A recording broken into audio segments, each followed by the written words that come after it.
dia coba minum ini, dia nggak apa-apa.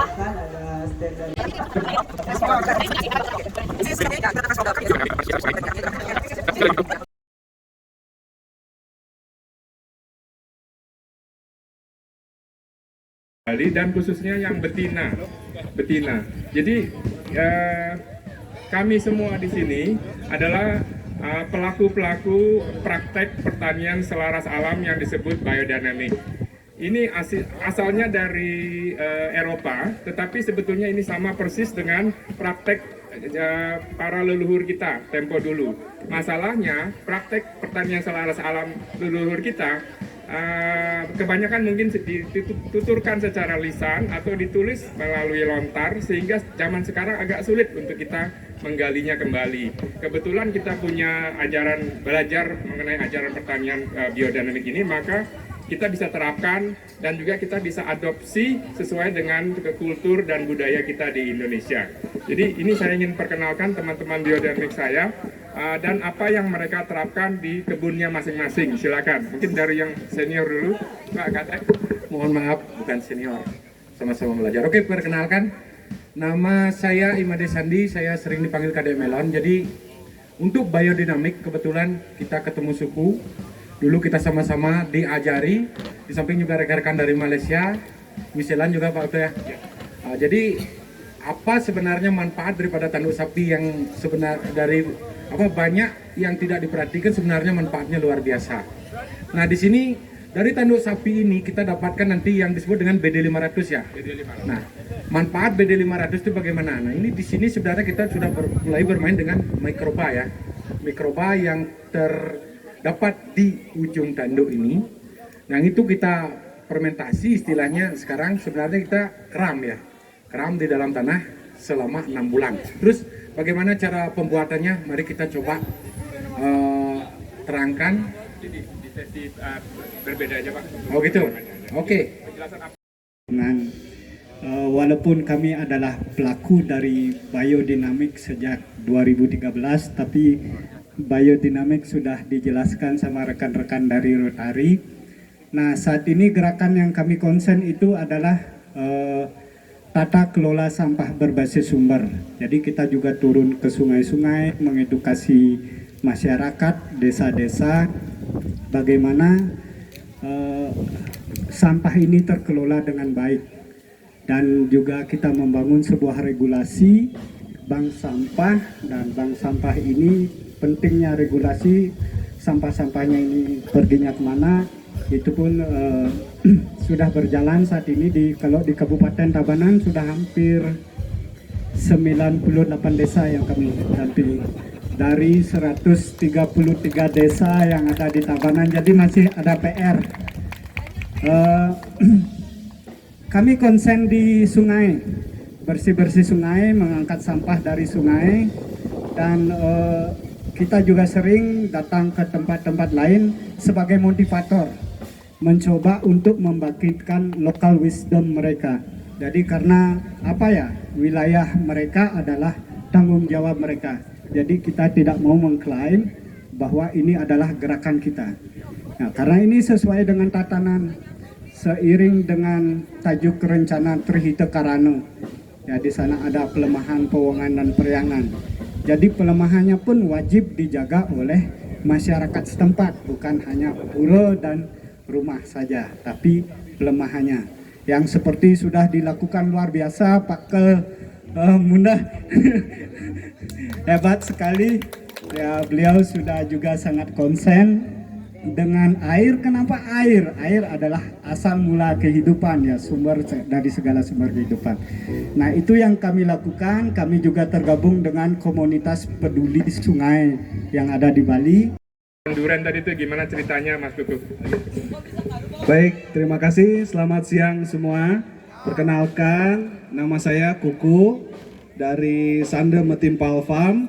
Kita tinggal di Desa Sande di Padang Likit. Untuk sharing sedikit tentang praktek biodynamics yang sudah pernah kita lakukan, waktu itu adalah membuat tripase gitu. Jadi sebetulnya yang lebih banyak belajar tentang biodynamics istri saya. Kalau saya lebih pernah ngikutnya di permaculture sama Pak Iskandar. Jadi waktu belajar triphase itu kita ada satu pohon durian dekat rumah itu. Dari pemilik sebelumnya dibilang hasil buahnya itu kurang optimal gitu. Jadi dia saat terkena angin keras gitu cepet jatuh buahnya dan rasanya itu kurang manis.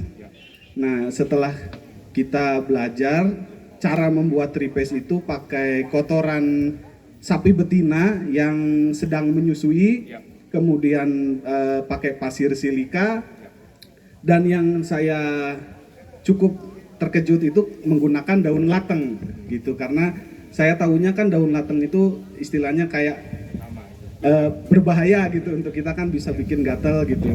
Nah, itu daunnya itu direbus, kemudian airnya itu yang kita gunakan untuk mencampur dengan bahan-bahan yang tadi, ditambah dengan tanah liat gitu.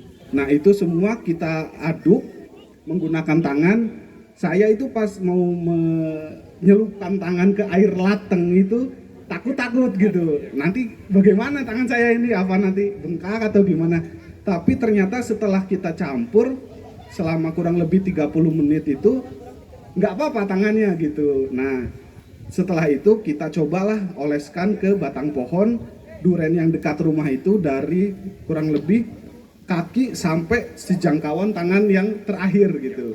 Jadi kita oleskan semua di situ, dan akhirnya kita setelah menunggu kurang lebih 7 bulan itu bisa merasakan buahnya, bisa merasakan perbedaan antara yang sebelumnya kita coba rasa durennya itu kurang begitu manis dan legit, sekarang itu jadi sangat manis, ya spesial gitu rasanya.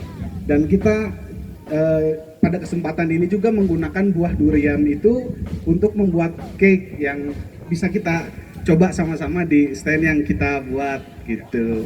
Oke. Terima kasih Mas Kuku. Jadi memperlakukan tanaman itu seperti makhluk hidup lain, sama seperti manusia, dan sebenarnya sama kualitas cara mereka hidup itu. Dengan kita memperlakukannya dengan cinta kasih, mereka akan juga memberikan kesehatan untuk badan kita, akan sangat baik untuk tubuh kita, karena kesehatan itu juga sangat penting untuk kehidupan kita. Ya, segitu aja ya.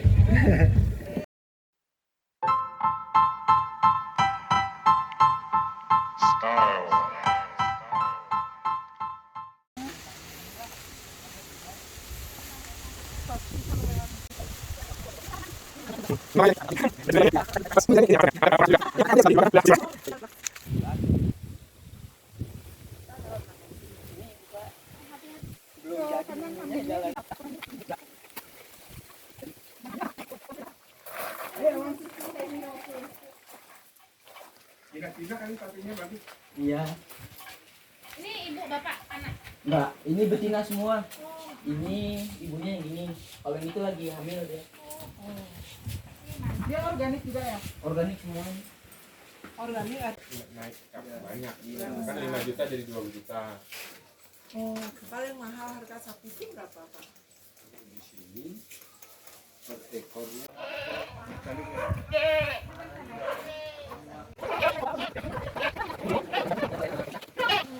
Mau dia tahu namanya? Ini udah 4 tahun. 4 tahun. Harganya berapa kalau dijual? Jantan.